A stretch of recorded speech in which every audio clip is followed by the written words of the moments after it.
que lorsque nous y entrons, nos églises institutionnelles, organisationnelles, nous rentrons avec la maladie, nous sortons avec la maladie, nous rentrons avec les difficultés, nous sortons avec la pire des difficultés, nous rentrons avec l'amour, nous sortons avec la haine, la jalousie, les critiques. Alors, Seigneur, ce que nous pouvons vraiment te dire ce matin, ce n'est pas lire la Bible. La Bible est un livre que nous pouvons lire, mais ta parole ne se lit pas.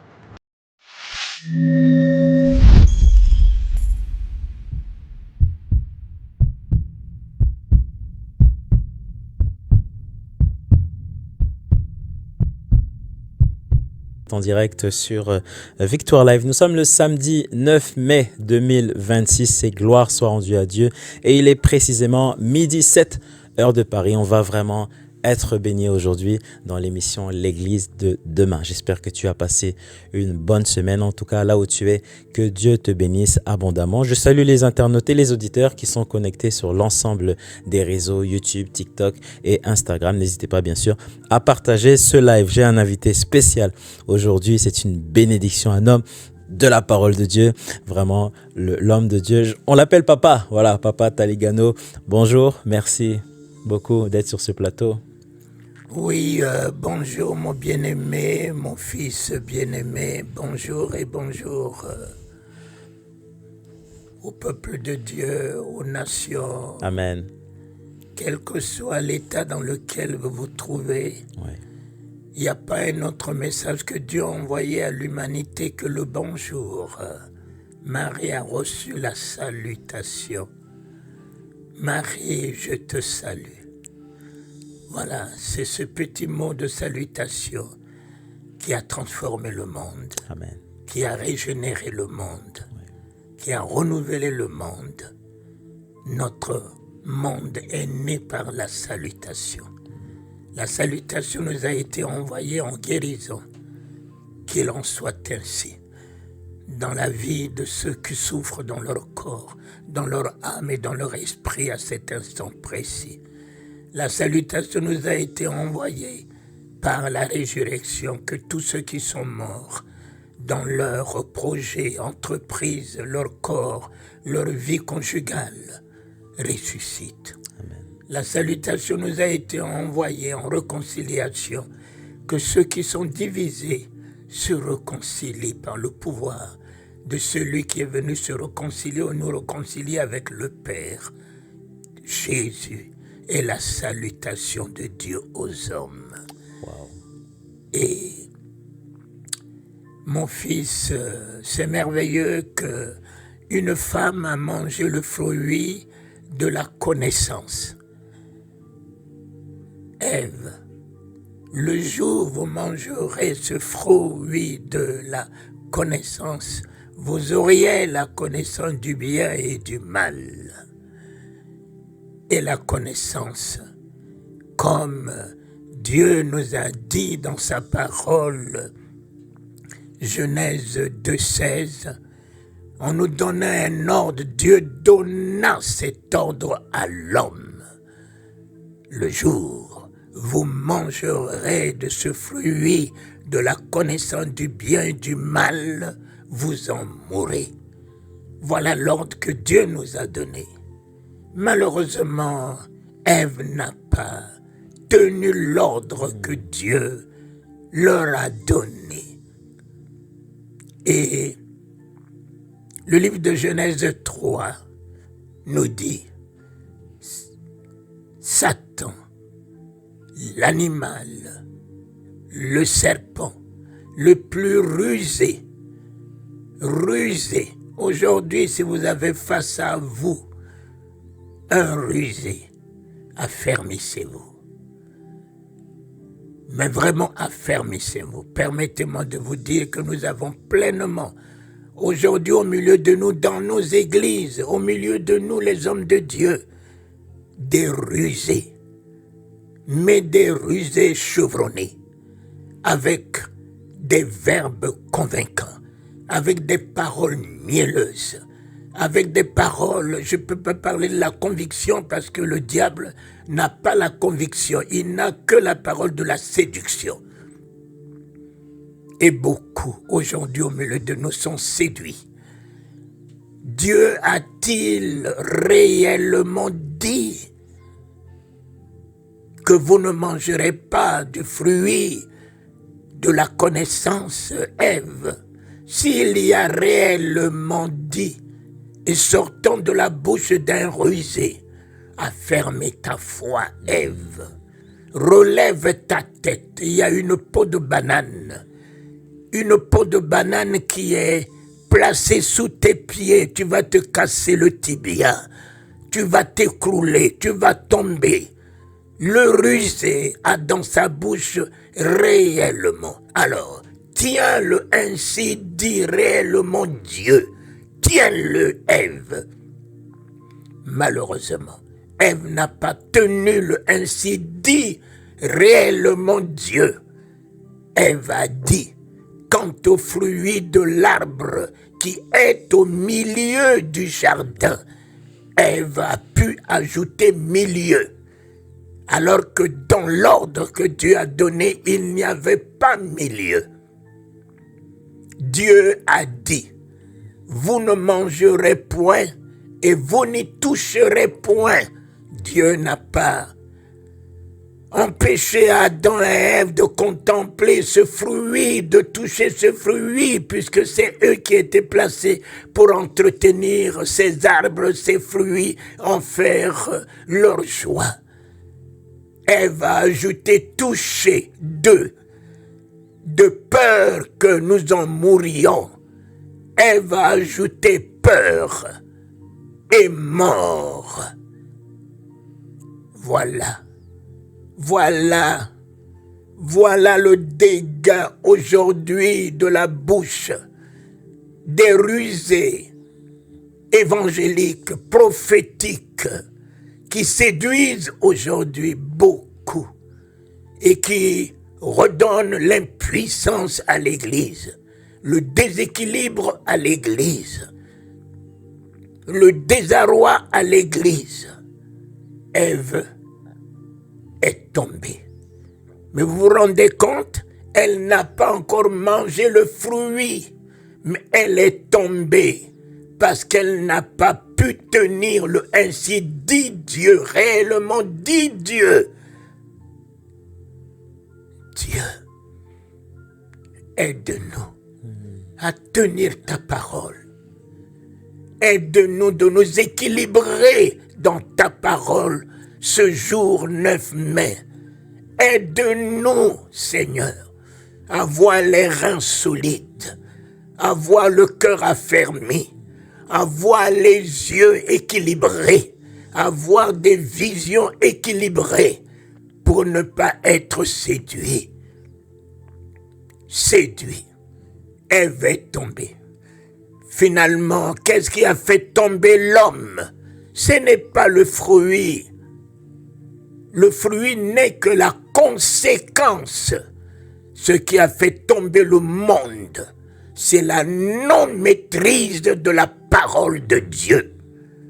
Si Ève avait maîtrisé le ainsi dit Dieu, la parole qui nous rend inébranlables, la parole qui nous donne le dessus, la parole qui nous donne la suprématie, la parole qui nous donne la domination, la parole qui est Dieu inébranlable, nous rendra inébranlables et plus que vainqueurs. Car si le monde n'a pas pu ébranler le ciel, si le monde n'a pas pu ébranler la terre, si le monde n'a pas pu ébranler la mer, rien n'ébranlera la parole de Dieu. Wow. Amen. Rien. Alors si tu tiens la parole de Dieu, tu t'affermis dans la parole de Dieu, que deviens-tu? Tu deviens finalement Dieu, puisque tu parles la parole de Dieu, puisque tu es la révélation de cette parole établie en puissance, en autorité. Tu es finalement Dieu. Ève est tombée parce que Ève, dans son panaché évangélique, son panaché prophétique, son panaché, ce que nous écoutons, nous voyons aujourd'hui, mais vraiment dans nos soi-disant églises dont nous allons tout de suite en parler, et qui fait l'impuissance de l'église aujourd'hui, qui fait l'absence de Dieu dans nos églises aujourd'hui, qui donne l'occasion aux fléaux, aux difficultés, mais vraiment d'envahir nos églises aujourd'hui. Et que lorsque nous y entrons, nos églises institutionnelles, organisationnelles, nous rentrons avec la maladie, nous sortons avec la maladie, nous rentrons avec les difficultés, nous sortons avec la pire des difficultés, nous rentrons avec l'amour, nous sortons avec la haine, la jalousie, les critiques. Alors, Seigneur, ce que nous pouvons vraiment te dire ce matin,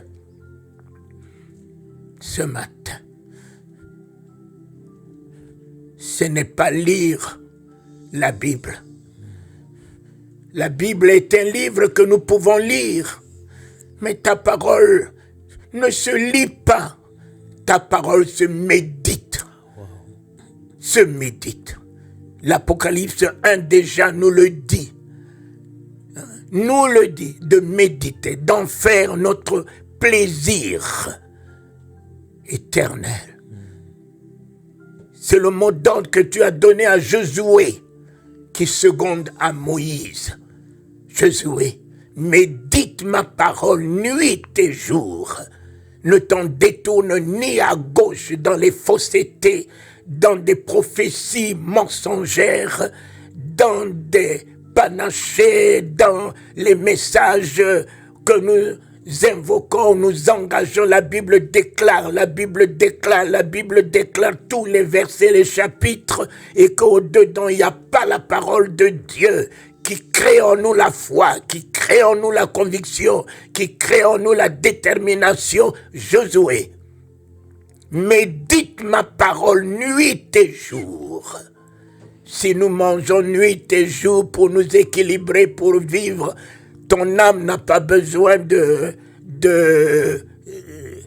riz, ton âme n'a pas besoin de poulet, ton âme n'a pas besoin de poisson et ton esprit n'a pas besoin du pain. Ton âme a besoin de la parole de Dieu. Amen. Ton esprit a besoin de la parole de Dieu. De la parole de Dieu. Mon fils, c'est pour cela que 3 jours avec eux, il leur a donné la parole. Il a dit, si nous leur donnons pas à manger, pour que ce corps tienne ce que nous leur avons dit, nous avons semé en eux, entretenons ce corps aussi, pour que ce corps soit l'équilibre de cette parole que nous avons mise en eux. Seigneur notre Père, la parole, donne-nous à méditer. Mon fils, je te donne une vision, je vous donne une vision de ce que c'est méditer. Vous savez, lire la Bible, c'est mettre un morceau de viande dans la bouche. Quand tu mets un morceau de viande dans la bouche, c'est lire la Bible. Tu peux conserver ce morceau de viande dans ta bouche jusqu'à le matin, si tu l'as mangé, si tu l'as mis le soir. Mais si ce morceau de viande n'est pas mâché, et s'il n'est pas avalé, ce morceau de viande qui incarne le fer, tout ce qui est vital pour ton corps, ton âme, ne te sera pas favorable. Donc après avoir bien mâché, il faut avaler. Méditer, c'est mâcher.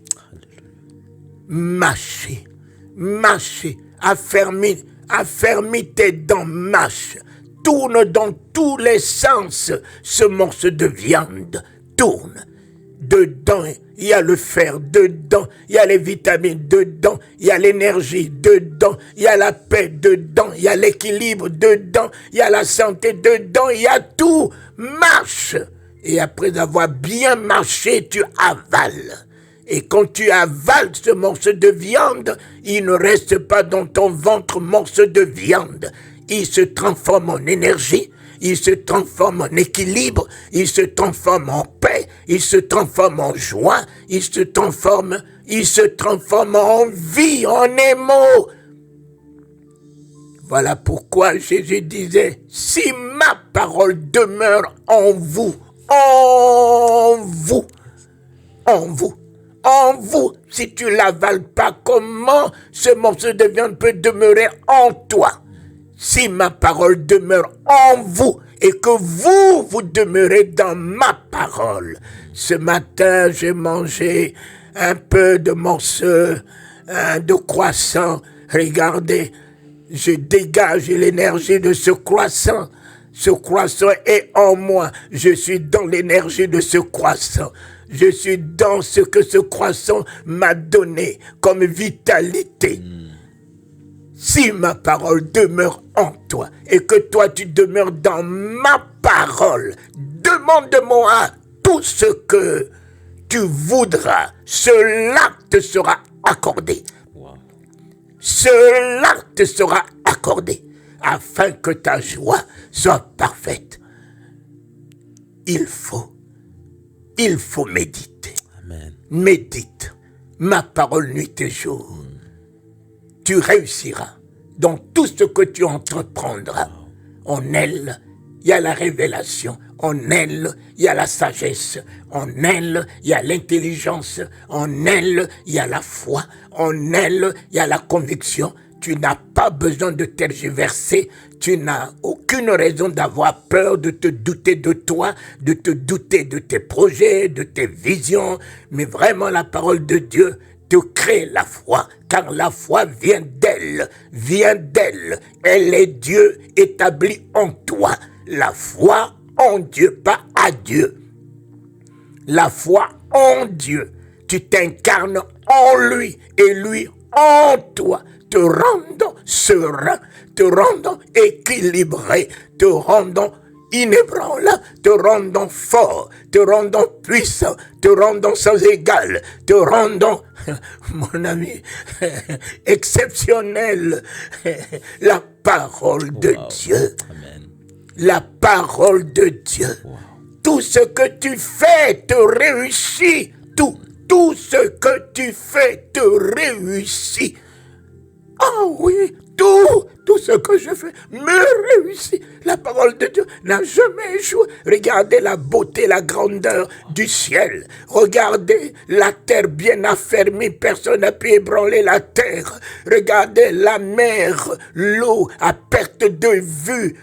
Incarnant tout un mystère, tout un monde créé par la parole de Dieu. Et l'homme qui est l'œuvre de la parole, faisons l'homme, créons l'homme à notre image. Notre image. Tu n'es pas l'image d'un animal, tu n'es pas l'image de la science, tu n'es pas l'image, je ne sais pas de quoi, tu es l'image par excellence de Dieu. L'homme doit se réjouir de ce que, quand il se met devant un miroir, il n'a qu'à se dire, voilà l'image de la divinité, je suis Dieu. Je suis Dieu, ce que je vois, sans égal, sans pareil, un chef-d'œuvre, l'image par excellence de Dieu me donne quoi? L'identité de Dieu que j'incarne. Je ne suis non seulement pas que l'image, je suis aussi sa ressemblance. Alors s'il est Dieu, s'il est Dieu et que je sois sa ressemblance, il a bien dit à Moïse, vois, je fais de toi Dieu. Vois maintenant. Maintenant, je fais de toi Dieu. Reprends le grand D. Reprends ta nature, ton identité en grand D. Pas en petit D. Oui, humilité. Humilité, d'accord, mais c'est pas une humiliation, c'est pas me rabaisser, mon cher ami. L'humilité, c'est croire qu'il est mon créateur, mais il a fait de moi qui il est. Et par l'humilité, je crois, Seigneur, puisque tu as fait de moi qui tu es, alors je suis toi-même, par ta volonté en puissance, par ta volonté en partenariat, par ta volonté en compagnon d'œuvre, par ta volonté, ami, par ta volonté, fils, par ta volonté, ton partenaire,